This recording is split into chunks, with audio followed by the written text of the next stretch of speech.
The laugh track on Friends can often encourage viewers to react even when what's being shown on screen isn't actually that funny, but one of David Schwimmer's most underrated moments as Ross Geller works even without the sound of an audience showing its appreciation. It would be tricky to find many people who didn't place Ross among the best Friends characters, as he has countless side-splitting scenes. He's one of the most consistently funny figures across all 10 seasons of Friends, but some moments are hurt by a laugh track that doesn't quite line up. Of course, Schwimmer arguably couldn't have done what he did in Friends without being part of one of the best TV ensembles of all time.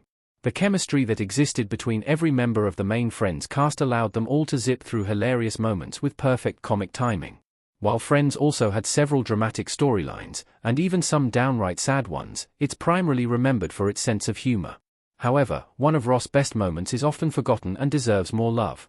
Ross Geller's watching TV bit is a criminally underappreciated Friends moment. Ross' TV prank was only ever for him, and I love that. Friends Season 5, Episode 17, the one with Rachel's inadvertent kiss, shows Ross shortly after moving into his new apartment across the street.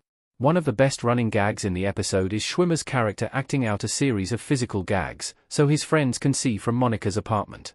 Most are classics, like pretending to walk downstairs and disappearing from sight, but Friends gives Ross a genuinely hilarious moment as he pretends to watch TV. Joey, Matt LeBlanc, points out Ross is doing his watching TV bit, and it initially seems as though he is genuinely just watching TV. Joey's mistake initially makes the joke all about LeBlanc's character, but it's quickly revealed that Ross is actually duping everyone watching from across the street, and his TV set isn't even turned on. The joke is such a clever triple bluff that I remember bursting out with laughter when I first saw it, and I still do now. It's made even funnier by the fact that Ross presumably never unveiled his ruse, as it would have ruined the prank altogether. What breaks my heart is the fact that the laugh track barely titters, but it luckily doesn't need one. Ross scenes are hilarious even if you remove the laugh track. Schwimmer's character doesn't need audience prompts to be funny. David Schwimmer leaning out of his door as Ross Geller in Friends. Certain Friends characters, like Matthew Perry's Chandler Bing, are primarily funny because of the intentionally bad jokes they tell. As such, when the laugh track is removed, those moments can make for some pretty uncomfortable viewing.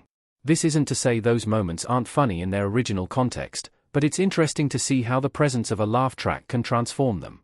By comparison, Ross scenes often transcend the need for conventional comedy, and they work without a laugh track, but for very different reasons. There are several Ross fan edits on YouTube that take some of David Schwimmer's best Friends performances and remove the laugh track, replacing it with alternative music and changing the feel of the moment. Even when Ross is reframed in this way, often as someone who is incredibly unhinged, I still find myself cracking up at the way Schwimmer delivers his lines and at the facial expressions he pulls.